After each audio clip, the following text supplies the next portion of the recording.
Share মার্কেটের মতো একটা জায়গায় নিজেদের মতো করে লোক বসানো হবে, সেখানে বয়সের আর কোনো বাড়ি রাখা হলো না। দেশের অর্থ সম্পদগুলো যদি এখান থেকে লুটপাটের মতো কোনো পরিবেশ ভবিষ্যতে তৈরি হয়, তার জন্য কিন্তু সরকার দলকে দায়ী থাকতে হবে। মাননীয় স্পিকার, দেখে মনে হয় যে যেন ভাই এখানে কোনো কিছুই হইতেছে না। মাত্রই 2টা আইন এখানে পাশ করা হলো। আমরা জানি যে সরকার দল এখানে সংখ্যাগরিষ্ঠ, তারা যেভাবে চাইবেন সেভাবে আইন পাশ হবে, সেটাই এখানকার ফ্লোরে মানে এখানে হাউজের বাস্তবতা।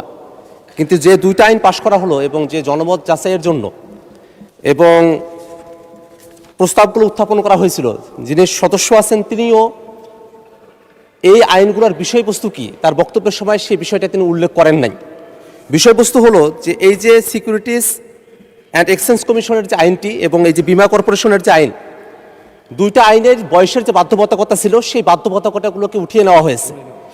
বিলের দিকে তাকালে মনে হয় যে খুবই সংক্ষিপ্ত একটা কথা, যে কমা সেমিকোলন তার পরিবর্তে দাড়ি প্রতিস্থাপিত হবে, শর্তগুলো বাদ যাবে।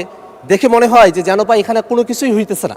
কিন্তু বাস্তবতা হলো এই যে সিকিউরিটিজ অ্যান্ড এক্সচেঞ্জ কমিশন, সেখানে 65 বছরের একটা বাধ্যবাধকতা ছিল চেয়ারম্যান এবং সদস্যদের ক্ষেত্রে, এবং বীমা উন্নয়ন ও নিয়ন্ত্রণ কর্তৃপক্ষ সেখানে 67 বছরের একটা বাধ্যবাধকতা ছিল।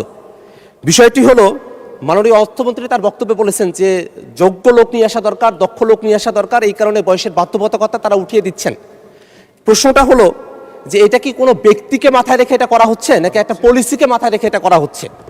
আমাদের যেটা ধারণার বিষয়, যেভাবে বাংলাদেশ ব্যাংকে একটা নিয়োগ হয়েছে, সেভাবে যদি কোনো বিশেষ ব্যক্তিদেরকে মাথায় রেখে এই আইনে বয়সের যে বাধ্যবাধকতা ছিল সেটাকে যদি উঠিয়ে দেওয়া হয়, তাহলে মাননীয় মন্ত্রী যেমন দক্ষ এবং যোগ্য লোকের কথা বলেছেন, সেই জায়গাটাতে কিন্তু একটা কন্ট্রাডিকশন তৈরি করবে। আইন পাশ হয়ে গেছে, কিন্তু আমরা বিরোধী দলের পক্ষ থেকে আমাদের কনসার্নগুলো এখানে জানিয়ে রাখছি এই কারণেই, কারণ বিএনপি সরকার 2001-এ যখন ক্ষমতায় এসেছিলেন, তারা তত্ত্বাবধায়ক সরকারের নিজেদের মতো করে উপদেষ্টা বাড়ানোর জন্য প্রধান বিচারপতির বয়স যখন 65 থেকে 67 করেছিলেন, তারপরে একটা দীর্ঘ ভোগান্তি জাতিকে আমাদের পোহাতে হয়েছিল। সে জায়গাটাতে এই যে শেয়ার মার্কেটের মতো একটা জায়গায় নিজেদের মতো করে লোক বসানো হবে, এই চিন্তাতেই যদি বয়সের বাধ্যবাধকতা একেবারে উঠিয়ে দেওয়া হয়, সেখানে বয়সের আর কোনো বাড়ি রাখা হলো না, বীমা কর্পোরেশনের ক্ষেত্রে কোনো বাড়ি রাখা হলো না। এগুলো কিন্তু আর্থিক প্রতিষ্ঠান।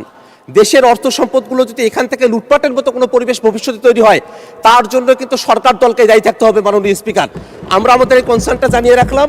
আমরা চাইবো যে সরকার যেভাবে বলেছেন সৎ এবং যোগ্য লোক, দক্ষ লোক, সেই কি পরিমাণ সৎ এবং যোগ্য এবং দক্ষ লোককে সেই প্রতিষ্ঠানগুলোতে সামনে নিয়োগ দেওয়া হবে, আইন তো পাশ করা হয়েছে, সেটা দেখার অপেক্ষায় জাতীয় অপেক্ষা করছে। মাননীয় স্পিকার, আপনাকে ধন্যবাদ। ধন্যবাদ মাননীয় সদস্য, কনসার্নটা এক্সপ্রেস করার সুযোগ পেয়েছেন, অসংখ্য ধন্যবাদ। এই ব্যাপারে মাননীয় অর্থমন্ত্রী আপনি কিছু বলার থাকলে বলতে পারেন প্লিজ। আমার মনে হয় মাননীয় স্পিকার, আমার বক্তব্যে আমি পরিষ্কার করেছি এই বিলগুলো কেন আনা হয়েছে, পরিষ্কারভাবে বলা হয়েছে।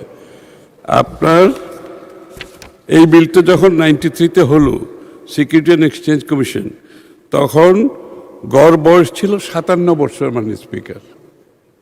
এখন গড় বয়স হচ্ছে 72 বছর। আপনি কি এই লোকগুলোকে কর্মকাণ্ডের বাইরে রাখতে চান? বাংলাদেশের এই নাগরিকগুলোকে, এই অভিজ্ঞ লোকগুলো, তাদেরকে কর্মকাণ্ডের বাইরে রাখতে চান? কোথায় 57 বছর, এখন 72 বছর। এই ডিফারেন্সটা এর মধ্যে যারা আছে তাদেরকে তো আমরা বাইরে রাখতে পারবো না। দ্বিতীয় কথা হচ্ছে, বিশ্বের প্রায় প্রত্যেকটি দেশে যেখানে সাকসেসফুলি এই security and exchange commission operate করছে, তাদের এখানে কোনো এজ বার নাই, এবং তারা সফলভাবে এগুলো পরিচালনা করছে।